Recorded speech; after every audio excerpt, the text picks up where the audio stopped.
Seminar असतो. त्या सेमिनारमधून आता त्यांनी सांगितल्याप्रमाणे बरंच काय ज्ञान मिळतं. हे ज्ञान कुठेही बाहेर मिळत नाही. आज मी राजकीय क्षेत्रात काम करतो, व्यावसायिक क्षेत्रात काम करतो. बऱ्याच ठिकाणी चांगल्या चांगल्या ठिकाणी माझा जाण्याचा योग आलाय. पवार साहेब सोडले तर मी सगळीकडे गेलो, पण हे असलं कधीही कुठेही मिळालं नाही आणि मिळणारे बी नाही. तुम्ही किती जरी पछाडला तरी ही सहज मिळणार नाही. नशिबानच फक्त मिळालं तरी मिळतं, नंतर मिळत नाही. माझ्या वडिलांच्या नशिबानंच हे आम्हाला मिळालं.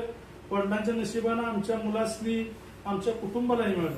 मी माझं एवढंच सगळ्यांना सांगणार की आपण काय देतोय काय देत नाही त्याच्यापेक्षा आपण इथनं काय घेऊन जातोय तुम्हाला कळणार बी नाही.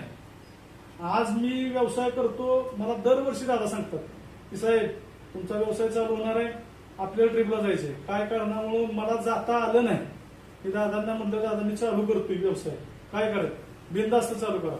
मी ट्रिपला न जाता इतका भारी व्यवसाय झाला की माझे दोन्ही चिरंजीव माझ्याबरोबर व्यवसाय होते. माझा एक बंधू माझ्याबरोबर व्यवसाय, कुठलाही आर्थिक त्रास झाला नाही.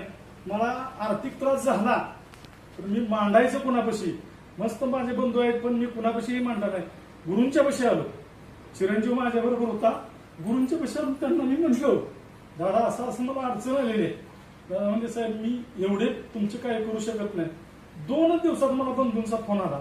बंधूंना सांगितलं का, बंधू म्हणले काय चाललंय. माझ्या चिरंजीवाने सांगितलं होतं बंधूशी की असं असं पैशाची अडचण आलेली. वीट भरपूर होती पण उठाव नव्हता. वीट भरपूर होती, काम चालू चांगल्या प्रकारे होतं, परंतु उठाव होत नसल्यामुळे माझं चक्र फिरत नव्हतं.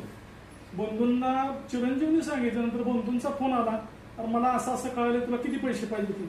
म्हणलं मला जास्त नको, मला 2 लाख रुपये तुझ्या चिरंजीवाच्या अकाउंटवर त्यानं 2 दिवसात माझे सगळे पैसे, त्याचे सगळे पैसे मला जे लागणार होते टाकले.